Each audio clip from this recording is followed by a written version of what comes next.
Due to technical difficulties, today's Returning Home show will be shorter than usual.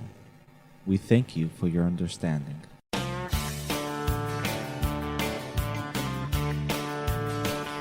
Welcome to Returning Home. I'm your host, Natalie Sapinski, and we have a great show for you today. My voice might sound a little rugged. I do have a cold. It is winter here. It is wet. It is cold. And the cold here in Israel, for those of you who may not know, the cold here really reaches down into your bones and your skin gets dry. The air is very dry here in the southern Hebron Hills. Your hands get, they start to hurt, and your face, and this is winter here. And yeah, we get colds, and I've been sick for 2 days, and it's kind of nice. My husband pretty much sent me to bed yesterday at like 3 o'clock in the afternoon, and I didn't even know where my phone was. When you get sick, you're kind of like in another world, and you need to rest, and that means don't look at your phone. Don't answer your messages. Don't look and see what people want from you. And I actually read a book and fell asleep. I really had like 5 hours of resting, and it worked. It worked. I'm tons better now. I'm not coughing. I don't have a fever, and I'm talking to you. Look, I haven't even had to cough the whole time, so that's great. Everyone worries about corona, but, a winter cold is also bad and not much fun. Over the past few months, more and more people are listening to the show. Some of them are people I don't know, and some of them are friends I've had for a long time. And one couple that I've gotten to know over the past few years, very special people in their later years. He is 90. She just passed away. She was 87. They come to Israel. They've been coming to Israel for years, several times a year. And the husband was listening to the show, to the one a few weeks ago when I was interviewing the kids' baseball coach, Al, my children's baseball teacher here at the school. Anyway, this man got so excited about the content of the show. He loved the show. He wants to build a baseball stadium, and he has decided to build a baseball stadium here in my yishuv in his wife's memory. It is going to be called Shirley Stadium. Our children are going to have a baseball stadium. There's no such thing in all of Har Havron or in all of Judea. We are just blown away. We are so excited. Shirley Stadium. It's going to be something. We'll be right back.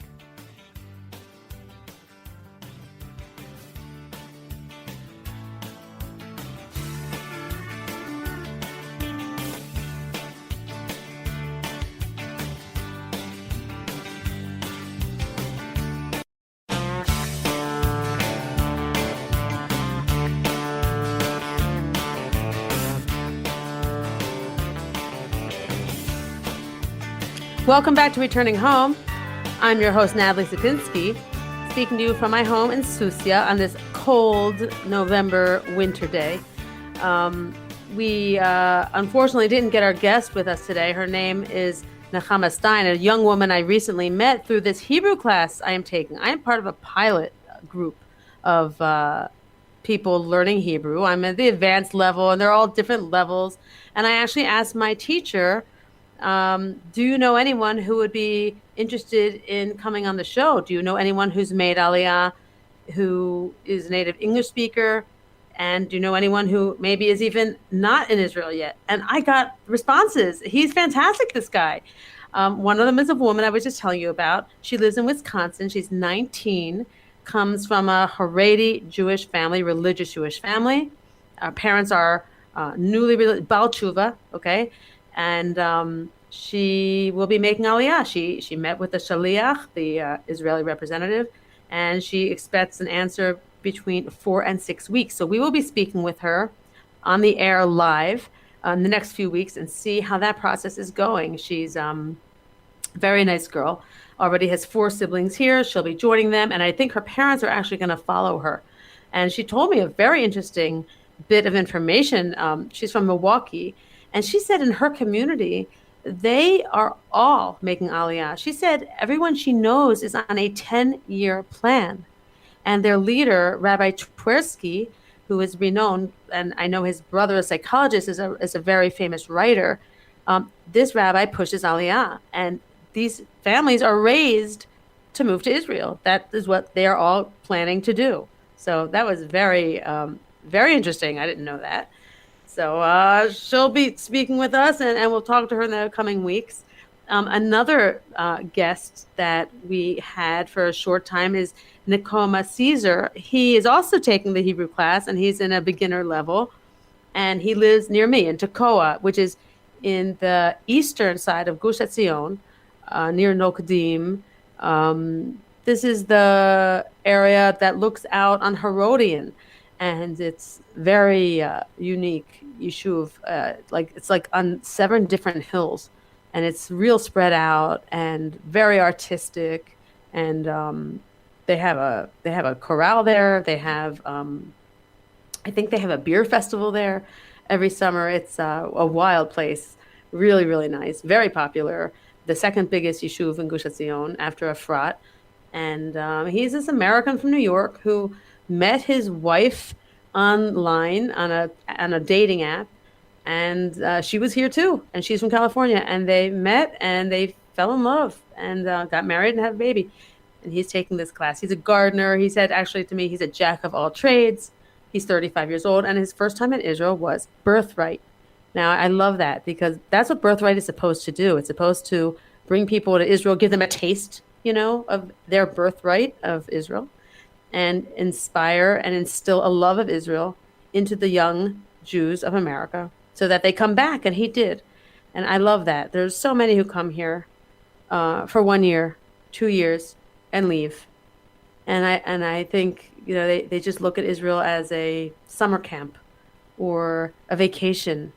Some of these people who come for these gap years are raised in Jewish schools, and their parents even have second homes here. But again, they come in and they just vacation here. And Israel's not a vacation place, It's a real place where people live and work and raise families, and we need more people to stay.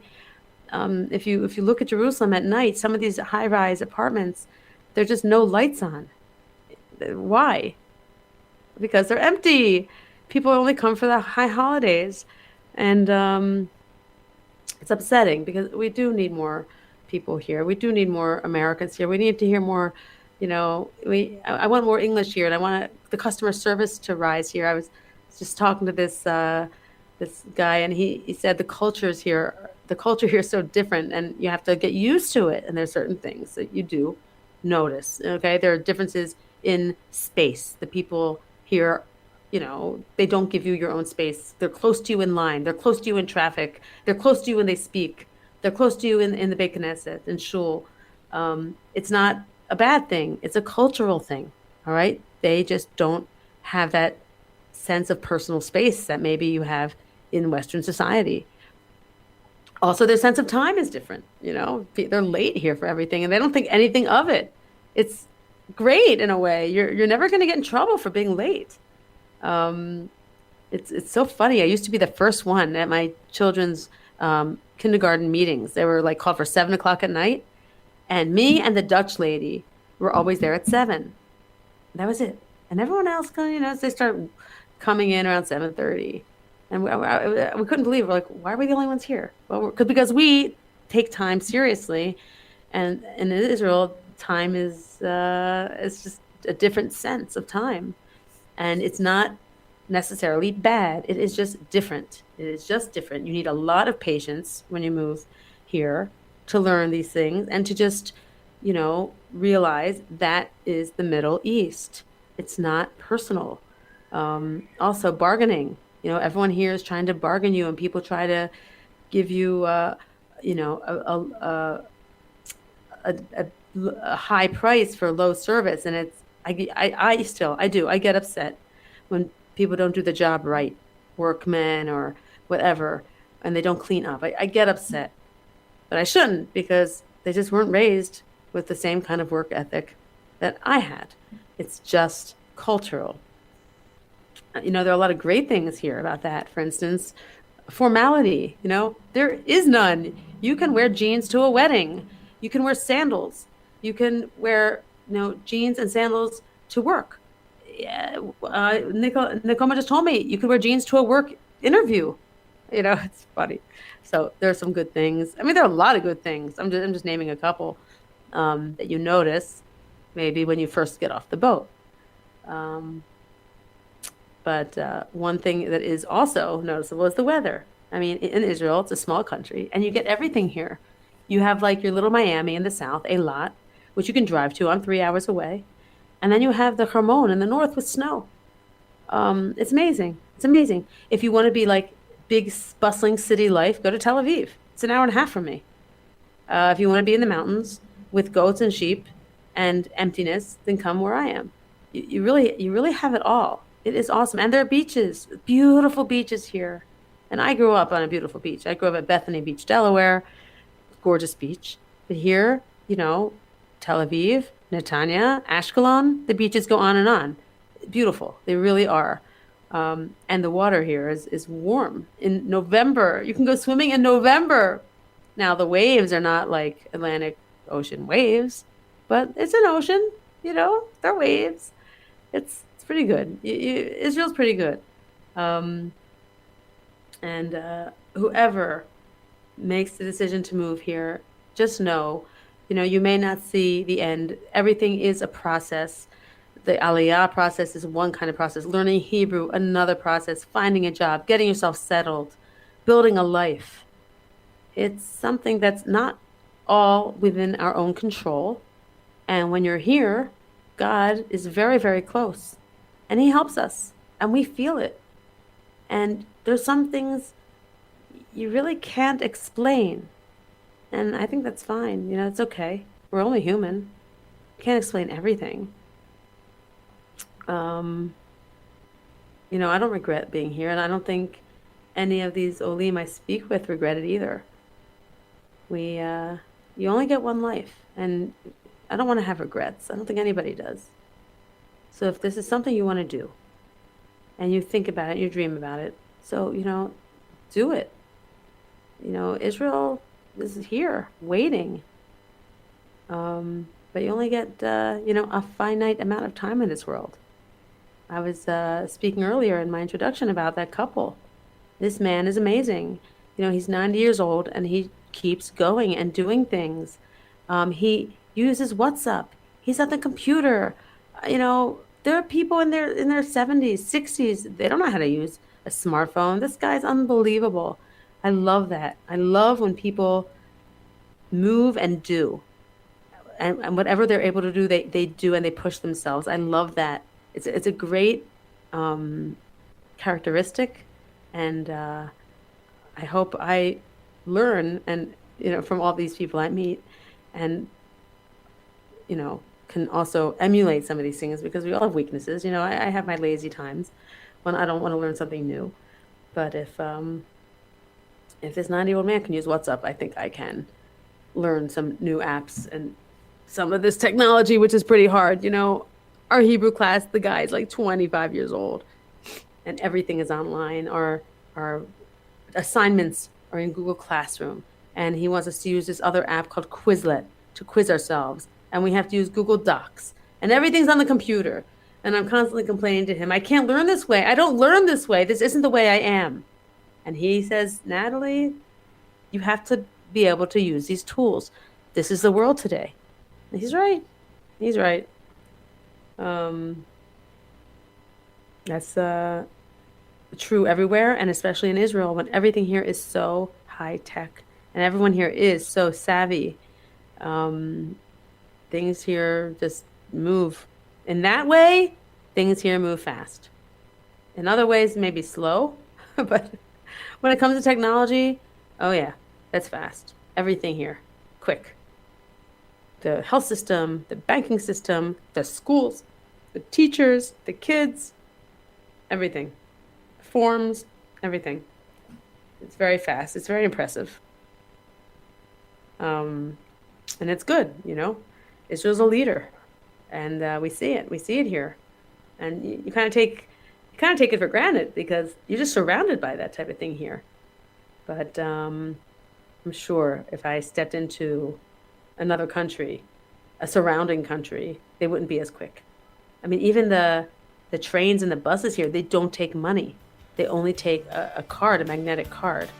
And you can't even put like money on that card with currency. You have to use a credit card. It's very sophisticated here.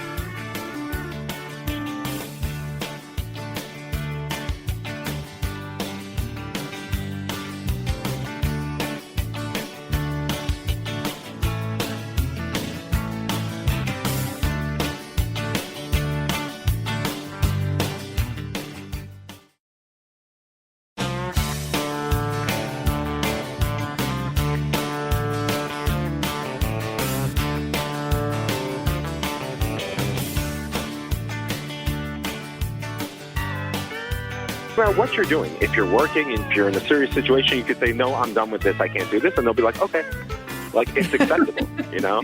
You could be like, oh, no, this is too much. I'm having a coffee. And they're like, oh, okay, we'll continue in 5 minutes. I'm like, what? Like, how does that happen, you know? The sense of formality, there is no formality. That's what's so great, you know? You call everyone by the first name. I mean, the mayor here, you know, wears what are those rubber shoes? You know, Crocs. You know, buying his milk, his button-down shirt, just like us. You know, I've never seen so many people wear Crocs till I moved to Israel. Yeah. I've also never been so overdressed for events till I moved to Israel. Right. You're allowed to wear jeans to a wedding here. Totally normal. It's unbelievable. You're allowed to wear jeans to a job interview. I went to Tel Aviv in a suit for a job interview, and people looked at me like, what is going on?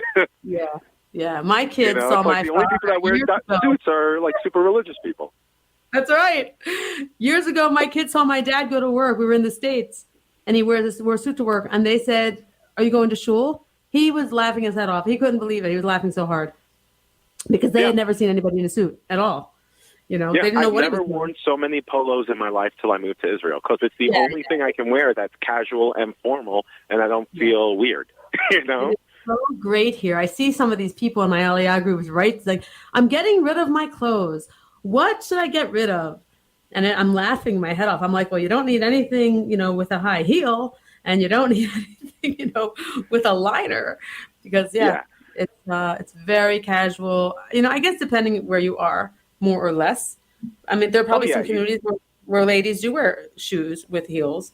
But if you're not Ashdod or Herzliya, you know, at a party, of course, it's going to be different. But if you're like almost anywhere else, it's not an issue. It's very nice. It's a very nice change for some of us. Some, you know, may miss that stuff, but definitely. And you can also get anywhere in Israel in under 8 hours, which you can't beat. I mean, the whole country is like, you know, that's right.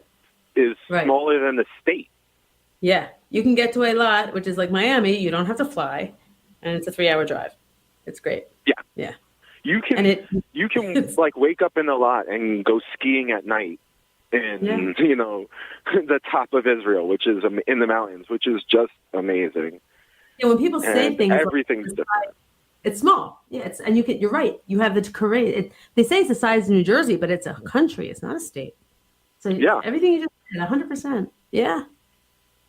It's good. You did a good move. We both did. It's very good. Yeah, it took me a couple of years to understand why I was here, but you know, I finally got it, and I'm definitely appreciating it now. You know, it's just the process, and I feel like the more you fight it, the harder it is for you. Not just for me, but you know, for anyone, because that's what I've learned after 7 years. You know, you just got to go with the flow. You got to be open, and if you're not feeling something, then don't do it. You know, there's no like requirement. It's an adventure. Yeah, it's not like you know, when I was in America, it's like you know what you're doing all day. In Israel, it's like no. Okay, you know, I like that. It's you have a little more faith. I think our lives are based a little more on faith here, and the expectations are different. But then again, we're here as understanding, you know, like especially with traffic and things like that. Yeah. Even with work, it's amazing. Like everyone's like, oh yeah, no problem. Yeah, people are very flexible here and forgiving. And we've got to go. We're out of time. I'm so glad you joined us, Nichoma. Thank you. And my pleasure. have a great Shabbat. Shabbat Shalom. Thank you. Shabbat Shalom. Okay, Shabbat. we're off. Yeah. Bye.